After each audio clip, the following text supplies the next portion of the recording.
আসসালামু আলাইকুম প্রিয় অভিভাবকবৃন্দ ও শিক্ষার্থীবৃন্দ। তোমরা আমার সামনে এখন যে প্রশ্নপত্রটি দেখতে পাচ্ছ, এটি হচ্ছে তৃতীয় প্রান্তিক মূল্যায়ন 2025 খ্রিস্টাব্দ, বেগমগঞ্জ নোয়াখালী, শ্রেণী চতুর্থ, বিষয় প্রাথমিক বিজ্ঞান।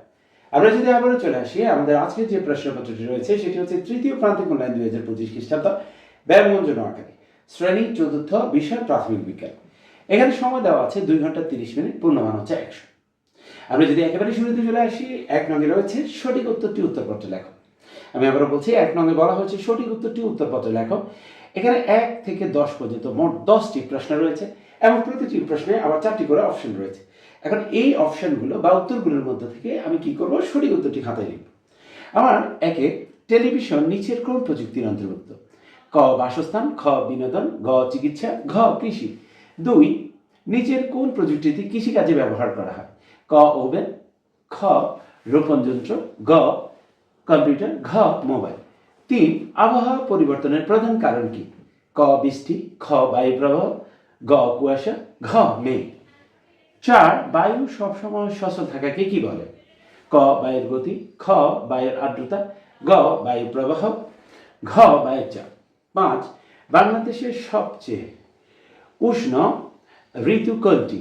ক শীতকাল, খ গ্রীষ্মকাল, গ শরৎকাল, ঘ বসন্তকাল। 6, সূর্যের অবস্থানের ভিত্তিতে কোনটির পরিবর্তন ঘটে? ক তাপমাত্রা, খ বায়ু প্রবাহ, গ আর্দ্রতা, ঘ মেঘ। 7, শিশুরা কিভাবে অগ্নিকাণ্ড ঘটাতে পারে? ক লাইটার দিয়ে খেলা করে, খ পানি দিয়ে খেলা করে, গ বেলুন নিয়ে খেলা করে, ঘ গাড়ি নিয়ে খেলা করে। 8, মনির মা রান্নার সময় হাত পুড়ে গেল, তার হাতে কতক্ষণ পর্যন্ত ঠান্ডা পানি ঢালতে হবে? ক 1 ঘন্টা, খ 10 মিনিট, গ 5 মিনিট, ঘ 20 মিনিট। 9, প্রাচীনকালে মানুষ কিসের সাহায্যে তথ্য সংরক্ষণ করত? ক লিথোগ্রাফ, খ সিডি, গ কম্পিউটার, ঘ টেপ রেকর্ডার।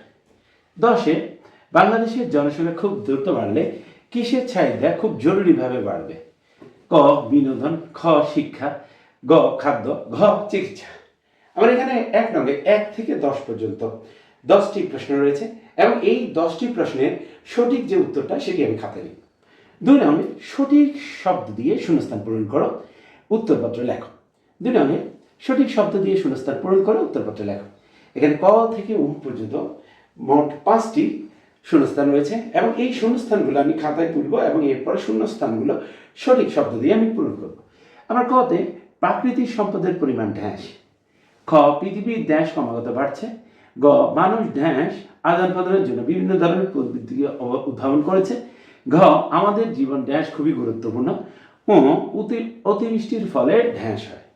আমার 2 নঙ্গে ক থেকে ও পর্যন্ত মোট 5টি শূন্যস্থান রয়েছে এবং এই শূন্যস্থানগুলো আমি কি করব, খাতায় লিখব।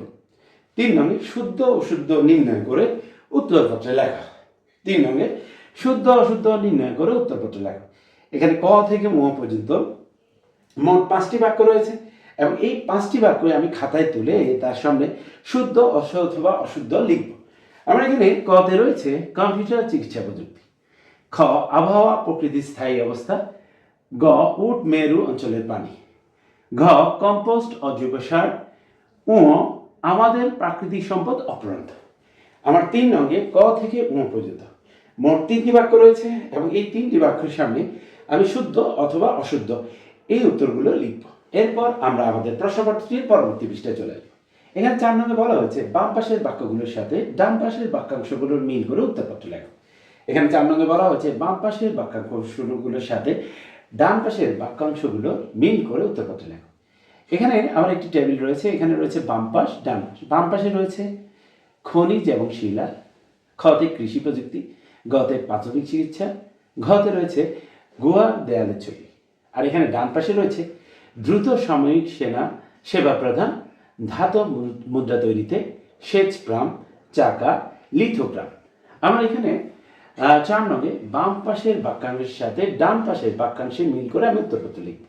এখানে কতে যে বাক্যাংশগুলো আছে তার সাথে আমি খতে যে বাক্যাংশগুলো আছে সেগুলো মিল করে আমি কি করব, খাতায় লিখব।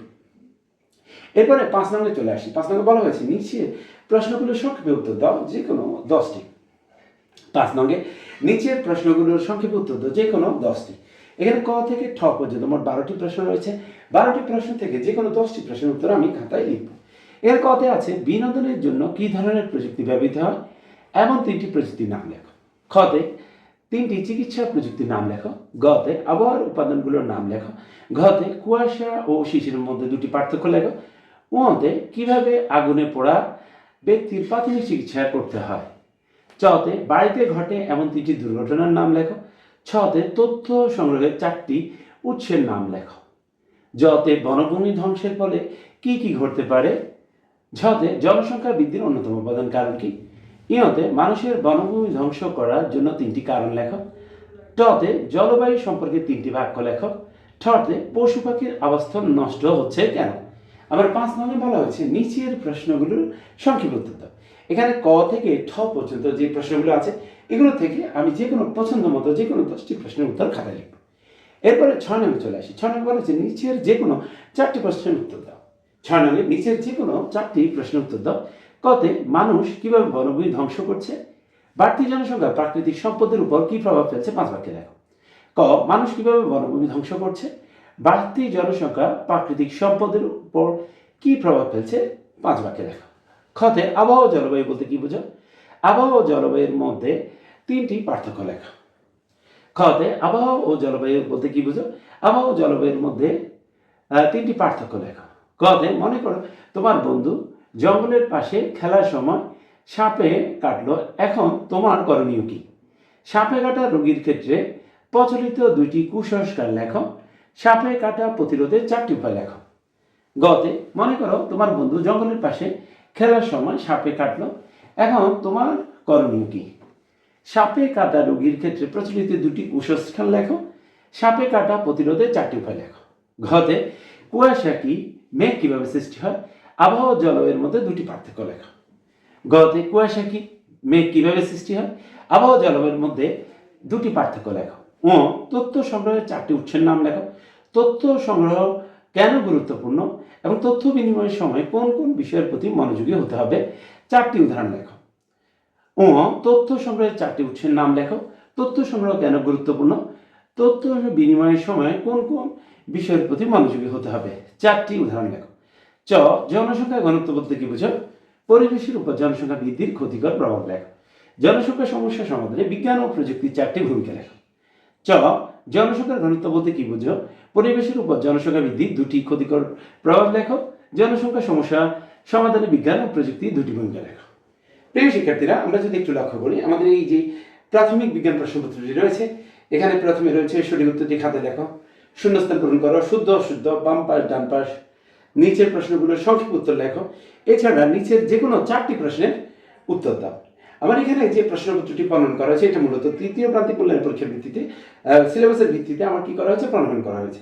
আমরা 2026 সালে যে পরীক্ষার প্রস্তুতি গ্রহণ করব সেক্ষেত্রে আমরা অবশ্যই এই প্রশ্নটির যে বিষয়বস্তুর পাশাপাশি আমার যে স্ট্রাকচার বা প্রশ্নের কাঠামো ভিত্তিতে প্রণয়ন করেছে সেটার ভিত্তিতে আমরা প্রস্তুতি গ্রহণ করব। সবাইকে ধন্যবাদ জানিয়ে আমাদের আজকের ক্লাসটি এখানেই শেষ করছি। আসসালামু আলাইকুম।